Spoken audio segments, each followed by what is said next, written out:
ಎಲ್ರಿಗೂ ನಮಸ್ಕಾರ. ಸವಿಪಾಕ ಚಾನಲ್ಗೆ ಸ್ವಾಗತ. ನಮ್ಮ ಇವತ್ತಿನ ರೆಸಿಪಿ ಮಸಾಲ ರೈಸ್. ಇದಕ್ಕೆ ಸಣ್ಣಗೆ ಕಟ್ ಮಾಡಿದಂತಹ ಬೀನ್ಸ್, ಕ್ಯಾರೆಟ್, ಈರುಳ್ಳಿ ಹಾಗೆ ಜಜ್ಜಿದಂತಹ ಬೆಳ್ಳುಳ್ಳಿ, ಮೊದಲೇ ಬೇಯಿಸಿದಂತಹ ಅನ್ನ.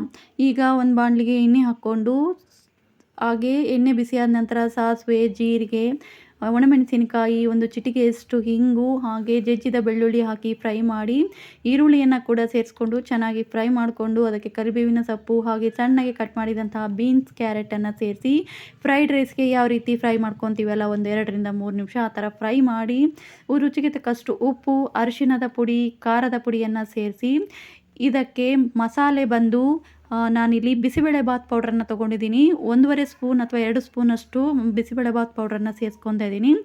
ಈ ಮಸಾಲ ರೈಸ್ಗೆ ಇದೇ ಸೂಪರ್ ಆಗಿರುವಂತಹ ಮಸಾಲೆ. ಇದಕ್ಕೆ ಹುಳಿಗೆ ಎಷ್ಟು ಬೇಕೋ ಅಷ್ಟು ಹುಣಸೆಹಣ್ಣಿನ ಹುಳಿಯನ್ನು ಹಾಕಿ ಅದು ಎಣ್ಣೆ ಬಿಡುವ ತನಕ 2ರಿಂದ 3 ನಿಮಿಷ ಫ್ರೈ ಮಾಡಿ, ನಂತರ ಮೊದಲೇ ಬೇಯಿಸಿಟ್ಟಂತಹ ಅನ್ನವನ್ನು ಸೇರಿಸಿ ಚೆನ್ನಾಗಿ ಸಣ್ಣ ಉರಿಯಲ್ಲಿ ಫ್ರೈ ಮಾಡಿ ಕೊತ್ತಂಬರಿ ಸೊಪ್ಪನ್ನು ಸೇರಿಸಿದರೆ ಬಿಸಿ ಬಿಸಿಯಾದ ಮಸಾಲ ರೈಸ್ ರೆಡಿಯಾಗಿರುತ್ತೆ. ಟ್ರೈ ಮಾಡಿ ನೋಡಿ ಹೇಗಿತ್ತಂತ ಕಮೆಂಟ್ ಮಾಡಿ.